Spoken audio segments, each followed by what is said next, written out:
तत्पश्चात श्रीजी महाराज बोले, श्रीमद् भागवत में चतुर्व्यूह वासुदेव, संकर्षण, प्रद्युम्न तथा अनिरुद्ध की ही वार्ता है। उसे किसी स्थान पर सगुण और किसी स्थल पर निर्गुण रूप में बताया गया है।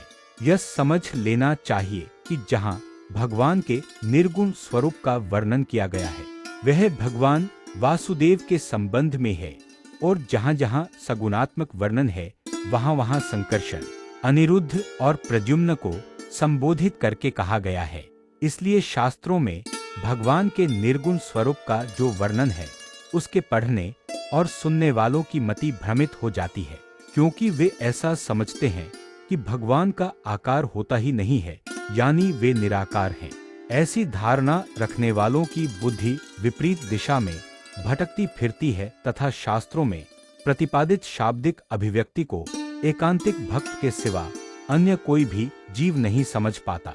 इन शब्दों को सुनकर कि भगवान अरूप, ज्योतिस्वरूप, निर्गुण और सर्वत्र व्यापक हैं, वह समझता है कि शास्त्रों में तो भगवान को निराकार ही बताया गया है, जबकि एकांतिक भक्त की तो यह मान्यता रहती है कि शास्त्रों में भगवान का जो निराकार एवं निर्गुण स्वरूप प्रतिपादित किया गया है उसे तो मायिक रूपगुण के निषेध के लिए बताया गया है कि भगवान तो नित्य दिव्य मूर्तिमान है तथा अनंत कल्याणकारी गुणों से युक्त हैं तथा उन्हें तेज पुंज रूपी बताया गया है।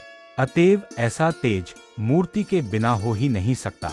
इस दृष्टि से यह मूर्ति का ही तेज है। जैसे अग्नि की जो मूर्ति है उसमें से अग्नि की ज्वाला प्रकट होती है, इस कारण अग्नि की यह मूर्ति नहीं दिख पड़ती, किंतु ज्वाला दिखाई पड़ती है। उसे विवेकी पुरुष यह समझता है कि अग्नि की मूर्ति में से ही ज्वाला निकलती है। वैसे ही वरुण की मूर्ति में से जल प्रकट होता है, वही जल दिखाई पड़ता है, किंतु वरुण की मूर्ति नहीं दिखाई पड़ती। फिर भी बुद्धिमान व्यक्ति ऐसा समझता है कि जिस तरह वरुण की मूर्ति में से समस्त जल निकलता है, उसी प्रकार ब्रह्म सत्ता रूप कोटि सूर्यों का जो प्रकाश है वह पुरुषोत्तम भगवान की मूर्ति का ही प्रकाश है।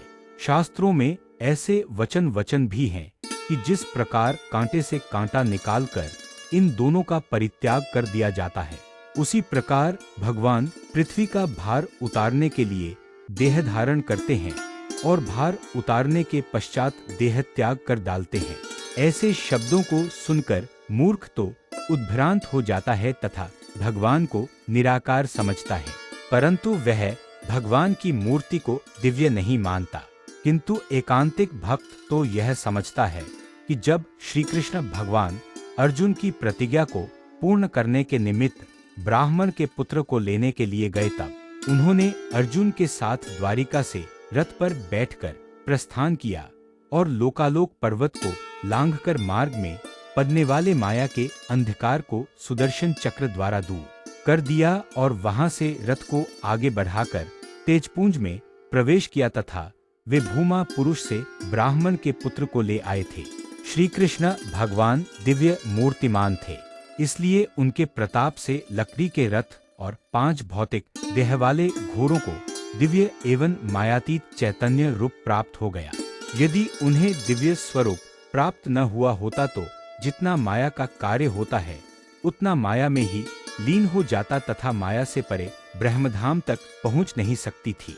भगवान की मूर्ति के प्रताप से मायिक पदार्थ भी अमायिक बन गए। भगवान के ऐसे स्वरूप को मूर्ख पुरुष मायिक समझता है, जबकि एकांतिक संत भगवान की मूर्ति को अक्षरातीत तथा मूर्तिमान पुरुषोत्तम भगवान को ब्रह्मरूप अनंत कोटि मुक्तो तथा अक्षरधाम की आत्मा मानता है।